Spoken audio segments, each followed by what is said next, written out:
been positive, has been good, especially knowing that I have confidence that I will spend eternity with Him. Okay, thank you.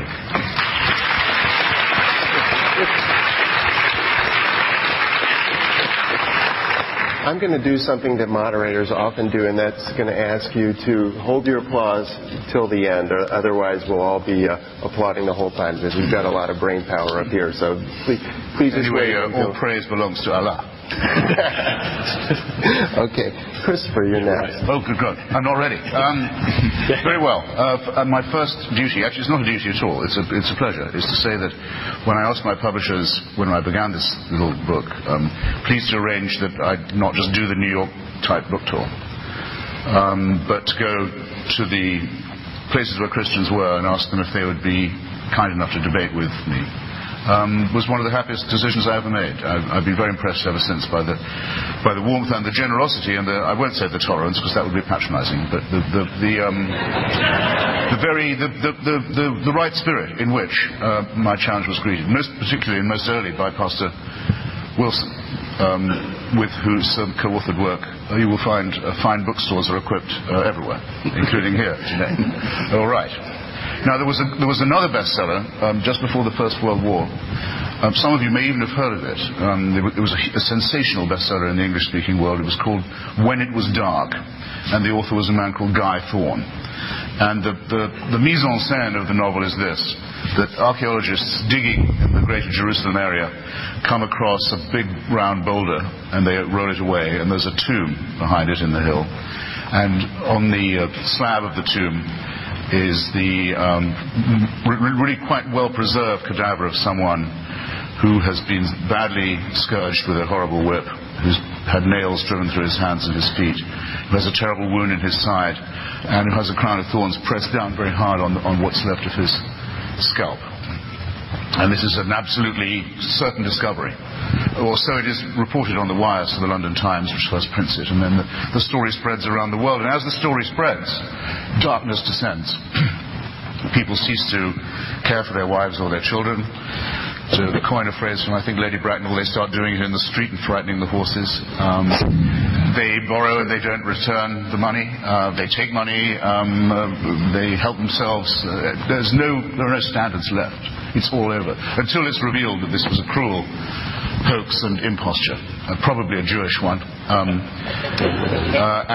the normality can be resumed. People are okay to behave well because the resurrection has not been disproved. Now, I submit to you, ladies and gentlemen, that it's puerile to think that way, and servile too.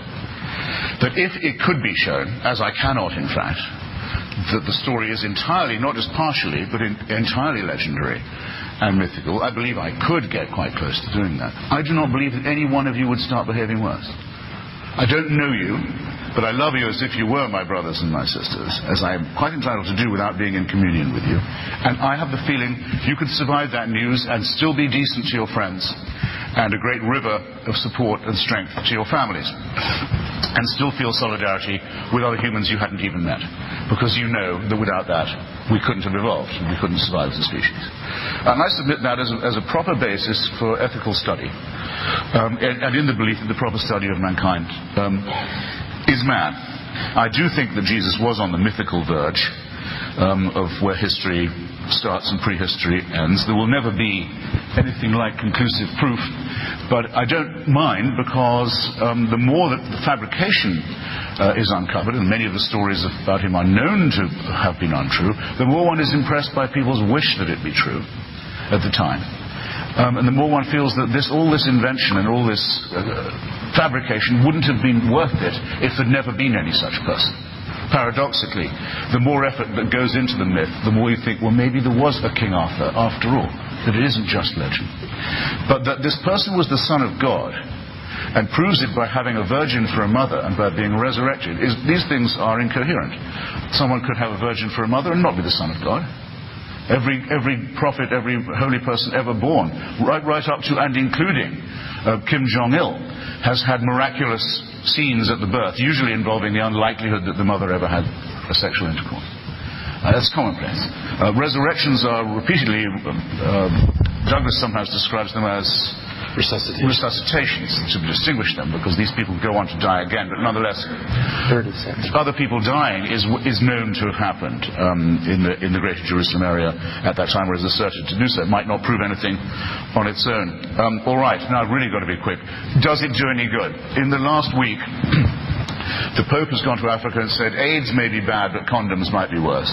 The Archbishop of Canterbury has said, a man who, I don't know whether he's a shepherd or not, but he does a very good impersonation of a sheep, has said that Muslims in Britain should have Sharia law and the Church should help them to install it, and the Russian Orthodox Church in Moscow has become the official church of Vladimir Putin and his new dictatorship, and has started minting icons, actual icons with portraits of Stalin in them, to sell not just in Georgia as wonder-working and miraculous objects. And these are just only the three largest Christian denominations in the world, and I'm perfectly well aware that to many of you in this room, those people aren't really Christians at all.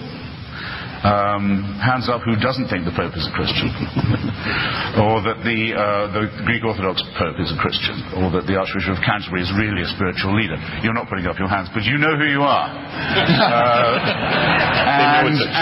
And the fact that there's no agreement on who is or what is a Christian, or what it is to be one, is not my problem, and it's not by any means the least of yours. I've just mentioned some of the others.